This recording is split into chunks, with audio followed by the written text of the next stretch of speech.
বিসমিল্লাহির রহমানির রহিম। Welcome back to my channel. আজকে আমরা রাইট ফর্ম অফ ভার্বসের গুরুত্বপূর্ণ কিছু রুলস নিয়ে কথা বলবো।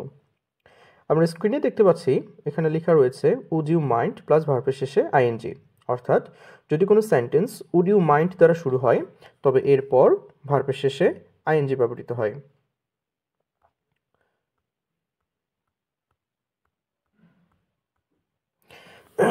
এই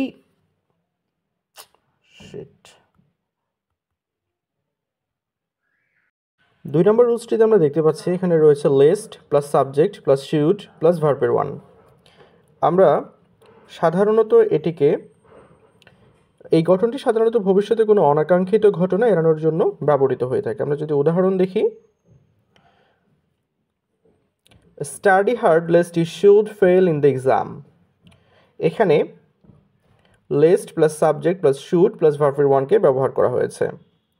আবার যদি আমরা দেখি পরবর্তী সেন্টেন্সে, he left early lest he should miss the flight. এখানে শুড মিস অর্থাৎ শুড প্লাস ভার্বের ওয়ান এবং এর আগে লেস্ট প্লাস সাবজেক্টকে ব্যবহার করা হয়েছে। আইদার অর অথবা নাইদার নর এরপর সেকেন্ড সাবজেক্ট অনুযায়ী ভার্ব বসে, অর্থাৎ আইদারের পর যে সাবজেক্ট থাকে তা অনুযায়ী নয়, বরং অরের পর যে সাবজেক্ট থাকবে অথবা নরের পর যে সাবজেক্ট থাকবে সেটা অনুযায়ী ভার্ব গ্রহণ করবে। আমরা যদি উদাহরণ দেখি, either Rina or her friends R responsible. এখানে আমরা দেখতে পাচ্ছি আইদারের পর সাবজেক্ট রয়েছে রিনা এবং অরের পর সাবজেক্ট রয়েছে হার ফ্রেন্ডস। এখানে যেহেতু প্লুরাল ভার্ব আর গ্রহণ করা হয়েছে, মূলত এর সাবজেক্ট হিসেবে নেওয়া হয়েছে হার ফ্রেন্ডসকে, অর্থাৎ এখানে হার ফ্রেন্ডস হচ্ছে সাবজেক্ট এবং তার ভার্ব হিসেবে আরকে ব্যবহার করা হয়েছে। এর পরের বাক্যে যদি আমরা দেখি, নাইদার দ্য টিচার নর the students were in the classroom. এখানে নাইদারের পর দ্য টিচার সাবজেক্ট আছে, কিন্তু নরের পর দ্য স্টুডেন্টস আরেকটি সাবজেক্ট রয়েছে।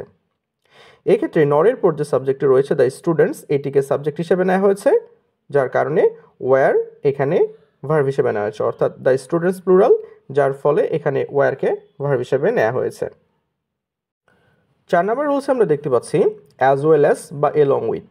যদি কোনো সেন্টেন্সের মাঝে অ্যাজ ওয়েল অ্যাজ বা এলং উইথ থাকে তাহলে ফার্স্ট সাবজেক্ট অনুযায়ী ভার্ব বসে। আমরা যদি উদাহরণ দেখি, the teacher as well as his students is present.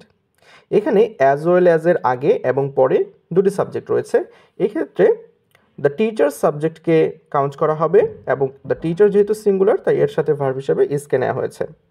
আবার যদি আমরা দেখি, my brothers along with my father have gone to market. এখানে অ্যালং উইথ এর পূর্বে মাই ব্রাদার্স সাবজেক্ট হিসেবে রয়েছে, যেহেতু অ্যালং উইথ বা অ্যাজ ওয়েল অ্যাজ এর প্রথম সাবজেক্ট অনুযায়ী ভার্ব বসে তাই মাই ব্রাদার্স এখানে সাবজেক্ট হিসেবে গণ্য হবে এবং এটি যেহেতু প্লুরাল ফর্মে রয়েছে তাই হ্যাজ না বসে হ্যাভকে কাউন্ট করা হয়েছে, অর্থাৎ my brothers along with my father have gone to the market.